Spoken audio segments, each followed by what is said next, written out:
You're listening to Women's Media Center Live with Robin Morgan.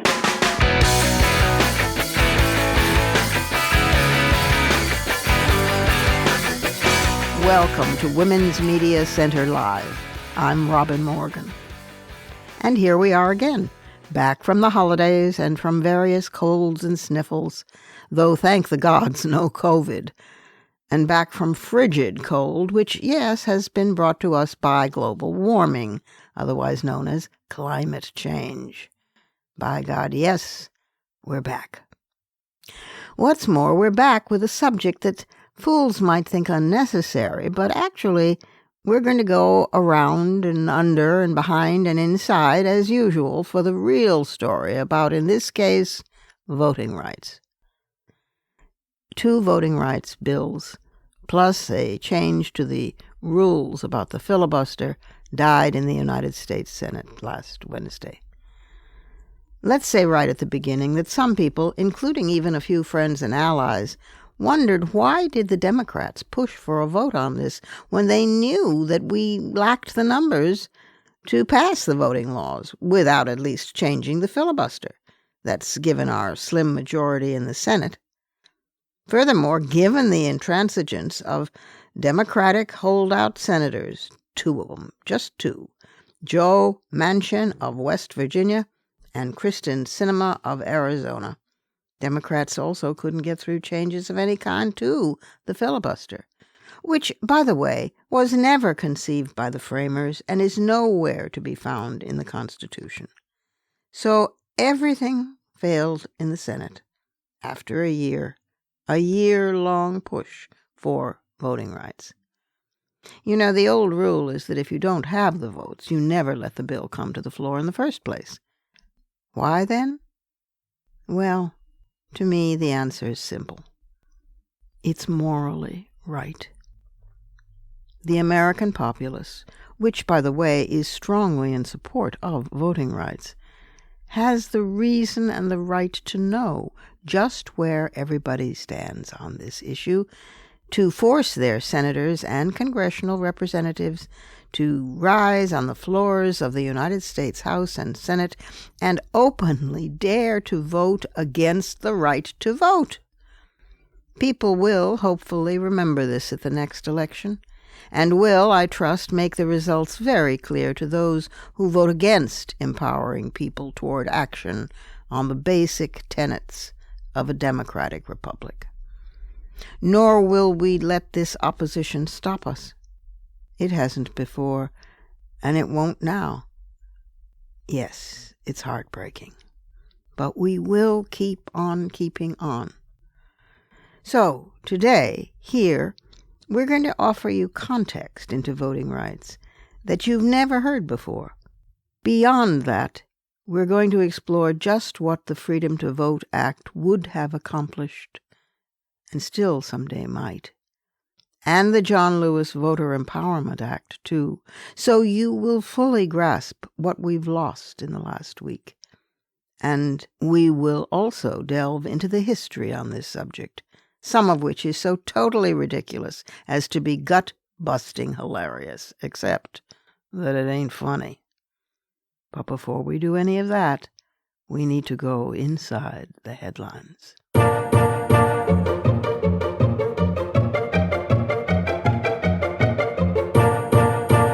The 15th Amendment of the Constitution provides that, quote, the right of citizens to vote shall not be denied or abridged by the United States or any state on account of race, color, or previous condition of servitude. When the amendment was ratified in 1870, more than 500,000 black men became voters. In Mississippi, former enslaved men made up more than half the state's population, and during the next few elections, the impact of these voters was extraordinary and positive. No, women, of course. African Americans had been a majority in 3 southern states after the Civil War, representing over 40% of the population in 4 other states. Mississippi had elected the first 2 black U.S. senators, and a number of other black officials won office throughout the state. Similar milestones occurred throughout the South. The progress met with lethal backlash. Federal troops withdrew from the South in 1877, effectively crashing Reconstruction. Forces like the Ku Klux Klan became active, and Southern power switched from Republicans, who back then were progressives, to Democrats, back then conservatives, who began passing laws to institute segregation and limit black voting power. In 1890, the president of a Mississippi state constitutional convention was blatant about its purpose. Quote, "We came here to exclude the Negro." Period, close quote. Well, they couldn't outright ban black citizens from voting, so they devised less direct restrictions with the same impact. These were numerous, nefarious, and very rarely as open about race as the above statement made clear, which proves that they knew exactly what they were doing, which is, after all, the point of institutionalized systemic racism, doesn't it? One such restriction was the poll tax, instituted in 11 southern states, which voters were required to pay for the 2 years prior to an election in which they sought to vote. Since many poor people made only about $300 a year, such a poll tax, usually $2.50, represented quite a significant fee. Other restrictions were literacy tests, with questions about history, civics, and specific clauses in the state constitution, which made it difficult for the average person to answer. These requirements, listeners, are so utterly bizarre that I'm putting most of such tests into the surrealism corner, so wait for it. By 1890, the number of black voters registered in Mississippi fell below 6% of voting-age black residents. It wasn't until the 1960s and the Civil Rights Movement that these laws drew effective opposition. In 1964, the 24th Amendment was ratified, abolishing the poll tax in a primary, quote, or other election. Not that that completely stopped the practice. Then the Great Voting Rights Act of 1965 banned the use of literacy tests and established federal oversight of voter registration in key areas where minority voter registration was low. By the way, this was the law gutted by the Supreme Court in 2013, which basically ruled this isn't necessary anymore. The problem's been solved. 1 in 13 black voters, male and female, were disenfranchised as of 2016. Eligibility to vote in this country is governed by federal and state laws, and each state is given considerable discretion to establish qualifications for suffrage and candidacy in its own respective jurisdiction. The notion of universal suffrage could provoke fits of bitter laughter, given the tight-fisted manner in which voting rights have been consistently withheld. In the 13 colonies, suffrage had been restricted to European men with property qualifications, including at least 50 acres of land.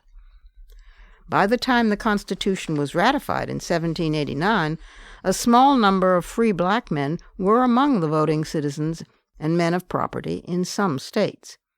In the early history of this republic, some states allowed only white male adult property owners to vote, while others did not specify race. Freed slaves could vote in 4 states. Women were prohibited from voting, as were men without property. Women could vote in New Jersey until 1807 if they could meet the property requirement, and in a few local jurisdictions in other northern states. Then, around 1790, states began to reassess property ownership as a qualification in favor of gender and race, with most states disenfranchising women and non-white men. And so it went. Since the right to vote is not explicitly stated in the Constitution per se, except in the above-mentioned amendments, and only in reference to the fact that the vote cannot be denied or abridged based on them, states may deny the right to vote for other reasons, like requiring eligible citizens to register a certain number of days prior to the election, and laws that prohibit convicted felons from voting, even those who've served their sentences. Yet other examples, witnessed in Bush v. Gore, are disputes as to what rules should apply in counting ballots. Enfranchisement operated in this restrictive as possible manner for centuries, obsessing over every detail. Wyoming was the first to give women voting rights in 1869, and in 1887 citizenship was granted to Native Americans, but only to those males who were willing to dissociate themselves from their tribe. In 1920, women were guaranteed the right to vote in all U.S. states, but in practice the same restrictions that hindered the ability of poor or non-white males to vote now also applied to poor or non-white women. In 1971, adults aged 18 to 21 gained the vote by the 26th Amendment, enacted in response to Vietnam War protests, arguing that soldiers who were old enough to die for their country should be granted the right to vote. But all this time, however, it's crucial to remember that lurking in plain sight was a snake's nest of related bigotries. For instance, in several colonies, both before and after the 1776 Declaration of Independence, Jews, Quakers, Catholics, and or atheists were excluded from the franchise and from running for elective office. Although Article 6 of the Constitution in 1787 clearly states that no religious test shall ever be required as a qualification to any office or public trust under the United States, in Maryland, Jewish Americans were excluded from state office until a particular law requiring candidates to affirm a belief in an afterlife had been repealed in 1828. Meanwhile, the state laws called the Black Codes restricted the new freedoms of African Americans, controlling movement, assembly, working conditions, and other civil rights, as well as, in some states, voting. In the mid-1870s, we saw a rise in powerful white paramilitary groups. The White League, originating in Louisiana in 1874, was one, and the Red Shirts from Mississippi in 1875. They developed numerous chapters in the Carolinas. They operated openly, and they were much more organized than the KKK, and worked as the, quote, military arm of their party, close quote, in this case, the Democratic Party. Economic tactics like eviction from rental housing or termination of employment were used also to suppress the vote.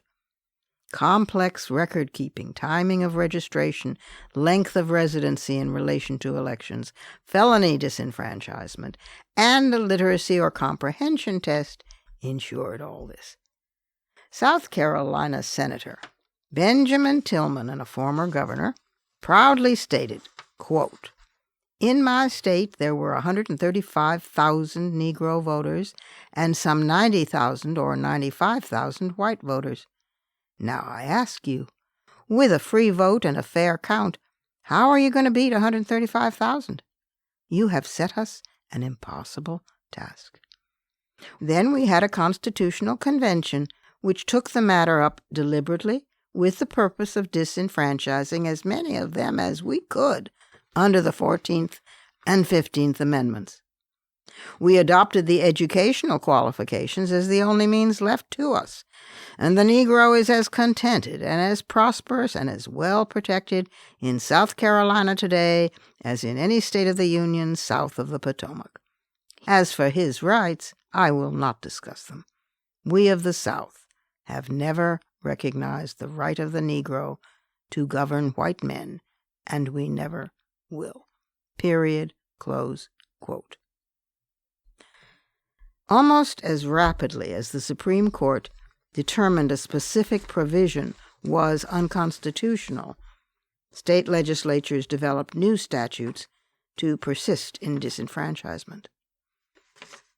It wasn't until 1924 that Native Americans were granted the right to vote through the Indian Citizenship Act, regardless of tribal affiliation.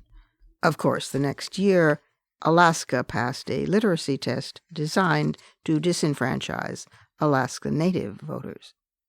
It was as late as 1943 that Chinese immigrants won the right to citizenship and the right to vote via the Magnuson Act.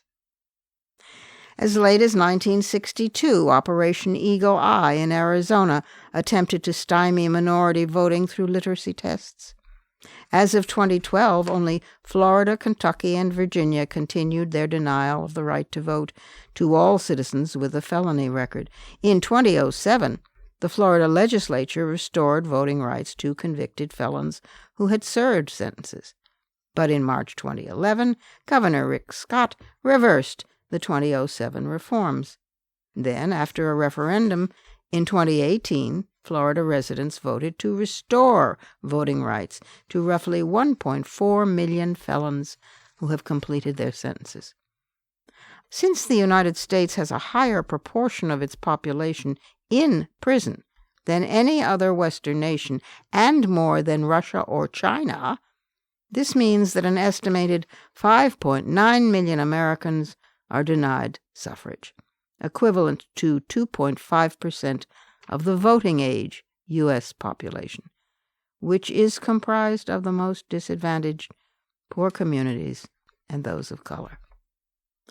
Homelessness by the 1980s, recognized as an increasing national problem, has presented residency requirement rulings that differ from state to state, as does duration of residency requirements.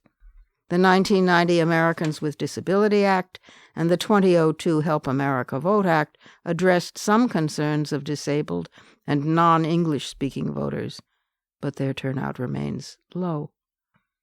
In sum, from the 1780s through 2021, with Texas enacting sweeping legislation that further tightens state election laws, the notion of universal suffrage is enough to make one laugh until one weeps.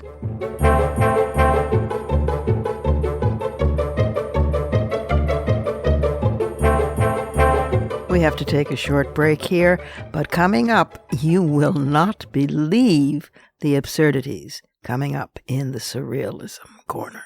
Wow.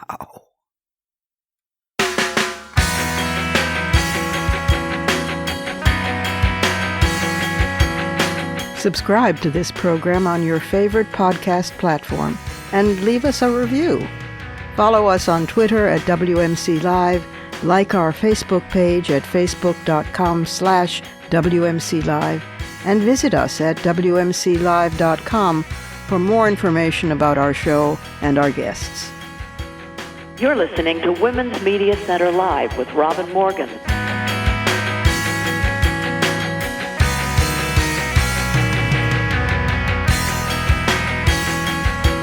Discussing voting rights means discussing voting wrongs. And that means we're in the Surrealism Corner.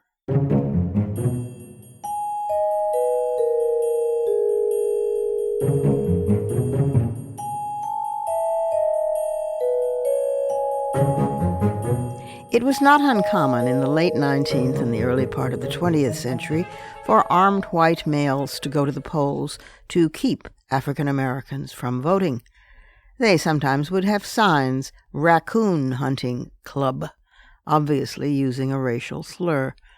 So when today we see armed people parading around and talking about going to the polls and carrying weapons into the polls, that is a terrifying reminder of the use of violence to intimidate voters, especially African American voters.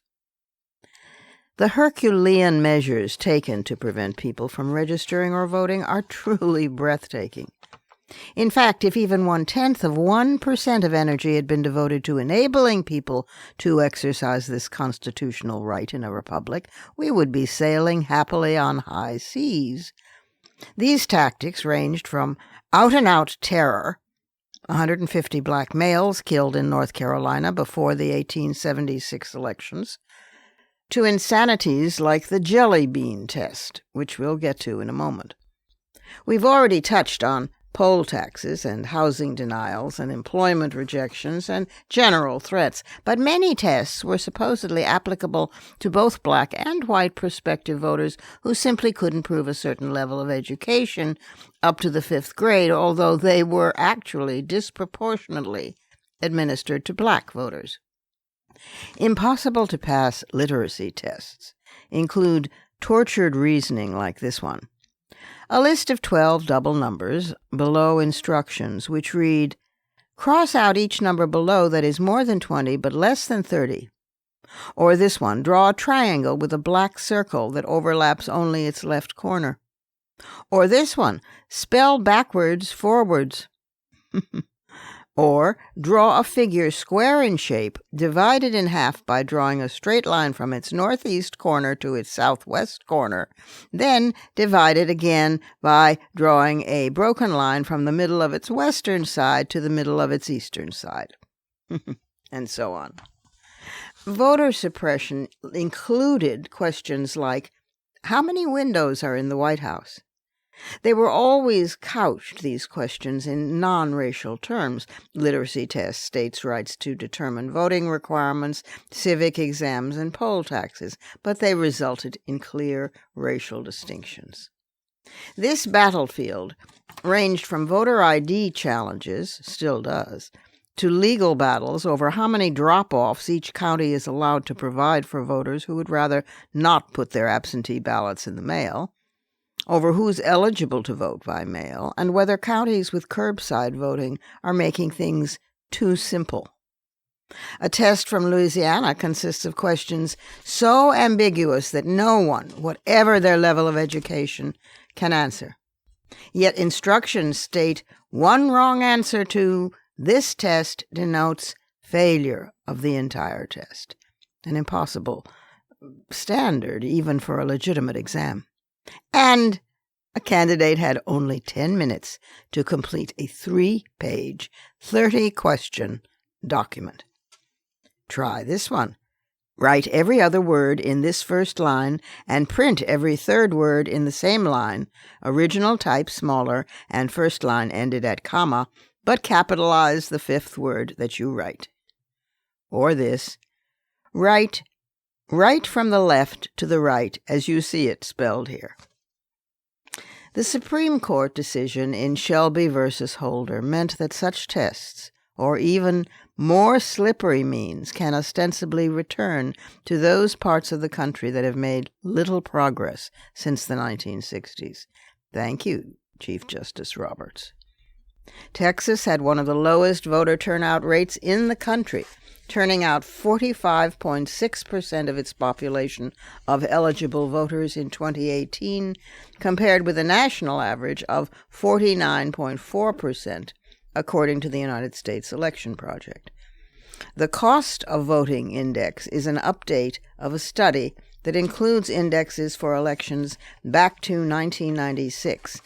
In 2016, Texas was 5th from the bottom of the list, in company with Indiana, Tennessee, Virginia, and Mississippi.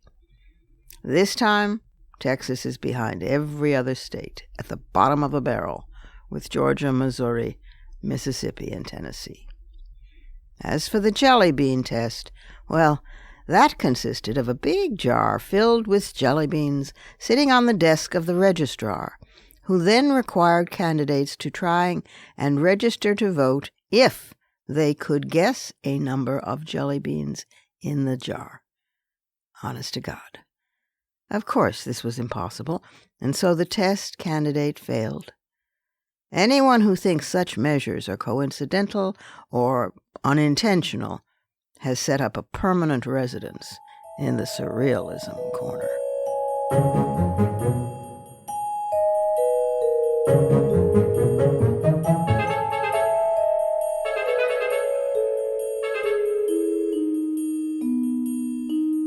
We have to take another short break here, but don't go anywhere because next in line is Fighting Words.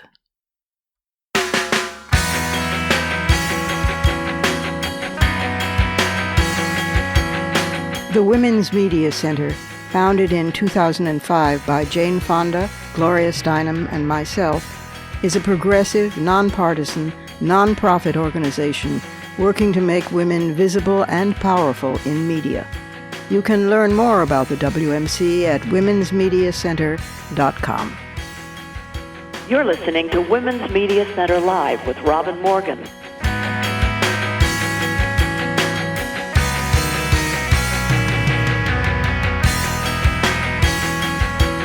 The right to vote. Those are fighting words.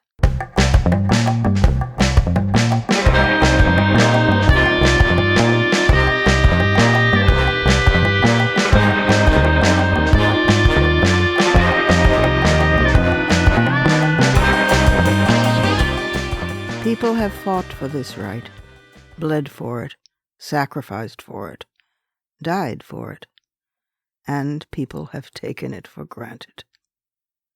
It has demanded tortured requirements from both threats of and realities of violence, lynchings, cross-burnings, beatings, and rapes and murders, through loss of employment, loss of housing, loss of jobs, through insane, arcane impositions of property requirements, poll taxes, draconianly difficult literacy tests, illegal manipulations of legal maneuvers, and more. A black American, termed 3/5 of a human being in the Constitution, still does not enjoy a safe, secure vote. It was as late as the 20th century that Native American citizens won the right to vote in their own country. It was halfway through the 20th century when Chinese immigrants won the vote in the 1940s. In 1921, women got the vote, but we white women mostly profited, and women of other ethnicities and economic standards were forced to share the plight of their disenfranchised men. There has never been universal suffrage. Children, at least above age 10, who arguably have the greatest right to vote, since the future belongs to them, don't have the franchise, and that's still considered a laughable matter, when actually it's dead serious. So-called territories of the United States, otherwise known as colonies, don't have the full vote. Washington, D.C. itself has no voting representatives in the House and no senator. One person, one vote? Hilarious. Bitterly hilarious. These were the two bills before the Senate, over which so much sound and fury have been exercised. They are simple, clear, and in response to two anti-suffrage setbacks. First, the 2013 Supreme Court gutting of the great 1965 Voting Rights Act as being no longer necessary. And second, in response to last year's 52 restrictive voter laws passed in various states across the country, which limited options to vote and undermined local election officials' ability to mind elections. These voter laws, for example, include Georgia's criminalization of handing out water to voters standing in long lines. Well, to its abiding shame, the United States Senate, supposedly the greatest deliberative body in the world, has failed us on these bills. Let's never, ever forget that. The Freedom to Vote Act and the John Lewis Voter Rights Advancement Act. The Freedom to Vote Act will, 1. Guarantee all eligible American citizens have equal access to vote, and 2. Establish standards to improve security, transparency, and trust in elections. Specifically, the Freedom to Vote Act will create nationwide voter ID standards, require 15 days of early voting and vote-by-mail options for all voters, ensure every ballot has a paper trail and every voter can track their mail-in ballot, make Election Day a federal holiday, fund strong state-run audits to protect democracy and election integrity, and allow same-day voter registration for American citizens with proper identification. Period. And the John Lewis Voting Rights Advancement Act would make illegal voting rules that discriminate on the basis of race, language, or ethnicity and empower voters to challenge discriminatory laws. That's it. Those are the full parameters of these laws. Those are my fighting words. Add yours on Twitter, and remember to tag us at WMC Live and use the hashtag Fighting Words.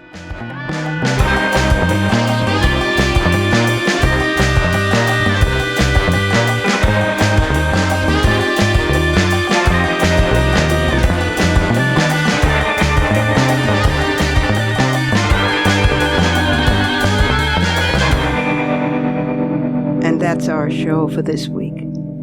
You can follow me on Twitter, Facebook, and now Instagram at The Robin Morgan, and you can check out my blog at robinmorgan.net and find my latest book of poems, Dark Matter, and my brand new novel, Parallax, wherever books are sold. Opinions expressed on this program do not necessarily represent the Women's Media Center. Here's the family for Women's Media Center Live. Executive producer as well as founding and sustaining sponsor Regina K. Scully. WMC president and co-executive producer of this program, Julie Burton. I'm Robin Morgan, your producer and host. Thank you for being with us. Join us again next time on Women's Media Center Live.